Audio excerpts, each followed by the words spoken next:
नमस्कार प्रिय विद्यार्थियों।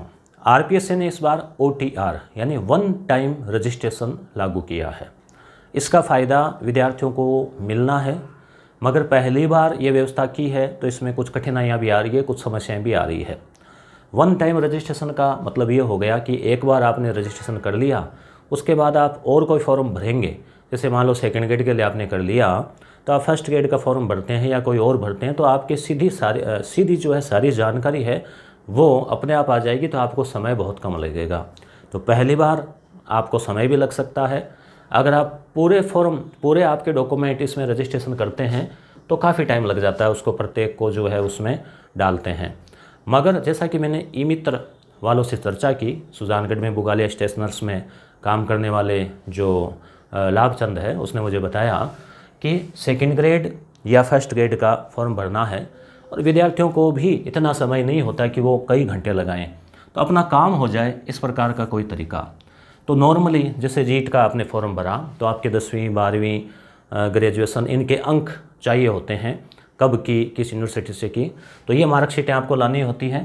उसके अलावा जैसे आपको OTR के लिए बेसिक चीज़ जो है, आपकी सबसे जो बेसिक चीज़ है वो है 10वीं यानी सेकेंडरी की अंक तालिका।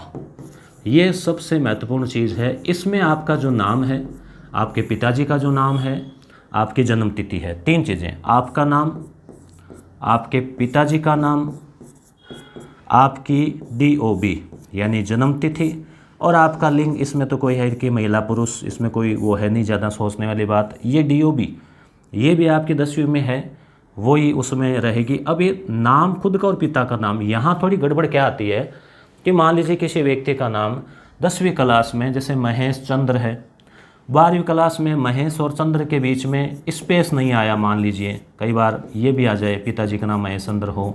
कई जगह मान लो आगे राम, किसी के आगे नाथ, किसी के कुछ उपनाम सरनेम लगा होता है, कई जगह नहीं होता।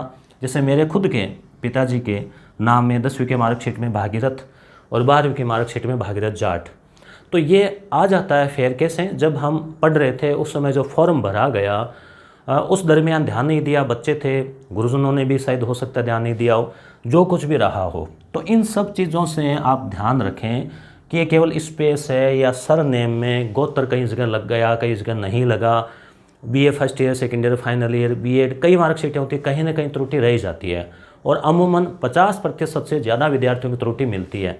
तो इसको लेकर आपको इतना तनाव में आने की आवश्यकता नहीं है। विशेष रूप से महिला वर्ग जो है वो इतनी तनाव में आ जाती है, उनके मैसेज आते हैं कि मैं तैयारी करूं कि नहीं करूं, टेंशन हो रही है, 2 दिन हो गए खाना नहीं खाया, ऐसे ऐसे कमेंट आते हैं। कई तो ऐसे रोने की स्थिति में कि मैं 2 दिन से रो रही हूँ लगातार।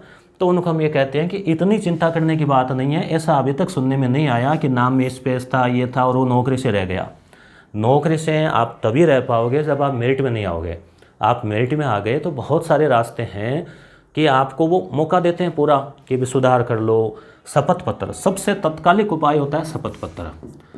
तो आपको जब सिलेक्शन हो जाता है तो ये जो स्पेस है, गोत्र है, इसमें आपको इतना ही कहना होता है कि ये जो महेश चंद्र है और महेश, केवल महेश या महेश कुमार, वो एक ही व्यक्ति है, वो मेरे पिताजी है या वो मैं हूँ, जो कुछ भी आपको होता है एक शपथ पत्र देना होता है।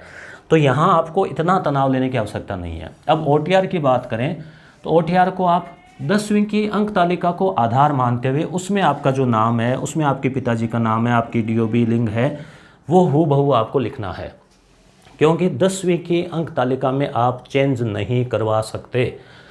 फिर क्या करना है, साथ में आपको आधार कार्ड भी चाहिए। कुछ विद्यार्थी कह रहे हैं कि जन आधार में नाम में अलग है और आधार में अलग है, और कुछ विद्यार्थी कह रहे हैं ड्राइविंग लाइसेंस में ये है, कहीं पे ये है। तो जैसा कि मैंने ई मित्र वाले से पूछा और जैसा कि वो फॉर्म भर रहे हैं, तो आधार कार्ड और 10वीं की अंक तालिका, इन दोनों में आपका नाम मैच करना चाहिए, आपकी जन्म तिथि मैच करनी चाहिए। ये तो बैंक के लिए भी ज़रूरी है। बैंक में भी अगर आपके आधार कार्ड में नाम में अंतर है तो वो आपका ब्लॉक कर देंगे, अकाउंट को रोक देंगे, होल्ड कर देंगे। तो आधार कार्ड में और इसमें सेम होना चाहिए। अब आधार कार्ड में भी 50% से ज़्यादा बहुत सारे लोगों की त्रुटियां थी और अभी भी कुछ के है, चल रही है। हो जाता है नाम में, जैसे मेरे भी पहले आधार कार्ड में नाम अलग था, 10वीं के मार्कशीट में अलग था, गोत्र का फ़र्क पड़ जाता है। तो होता क्या है इसमें कि आप आधार कार्ड में संशोधन करवा सकते हैं। कैसे? अपने 10वीं की अंक तालिका के आधार पे ई मित्र वाले के पास में जाइए और उसमें संशोधन का लगा दीजिए। संशोधन 2-4 दिन में हो जाए तो ठीक है, नहीं हो तो आपको 10वीं के आधार पे फॉर्म भर देवें। हालांकि अभी टाइम मिलेगा और टाइम और बढ़ाया जा सकता है, जैसा कि मुझे उम्मीद है, अनुमान है, क्योंकि विद्यार्थियों की बड़ी परेशानी हो रही है OTR भरने में, क्योंकि सब जगह एक जैसी स्थितियाँ नहीं होती और सभी अपने अपने हिसाब से ज्ञान देते हैं। तो कुछ पूरा OTR की प्रक्रिया को करते हैं तो बहुत टाइम लग जाता है। तो OTR की प्रक्रिया में बेसिक चीज़ें होते ही आपका वो क्रिएट हो जाता है, अंक वगैरह, कोई कोड वगैरह, और उसके बाद में आप फॉर्म अप्लाई कर सकते हैं। तो मूल बात मैं आपको पुनः बता दूं कि 10वीं की अंक तालिका और आधार में आपके मोबाइल नंबर भी रजिस्टर्ड होने चाहिए। वहाँ पर OTP आएगा और उसके आधार पर फिर आपका वो जनरेट होगा। तो इसलिए मोबाइल नंबर नहीं जुड़े हैं तो मोबाइल नंबर जुड़ा लें। ये काम मेरे ख्याल से ई मित्र वाला 2 से 4 दिन में, 5 दिन में हो जाता है, तुरंत भी हो सकता है। तो ये काम अगर गलती है तो करवा ले। बाकी आपके जन आधार में भी त्रुटि रह गई है, बैंक अकाउंट में है, कहीं और है, पिताजी के नाम में है, एड्रेस में है, इन सब चीज़ों में ज़्यादा गहराई में जाने की आवश्यकता नहीं है। बाकी प्रमाण पत्र जैसे EWS है तो वो वार्षिक होता है, वो अप्रैल से मार्च तक, और SC ST का एक बार बनता है, बार बार उसमें कोई वो नहीं होता।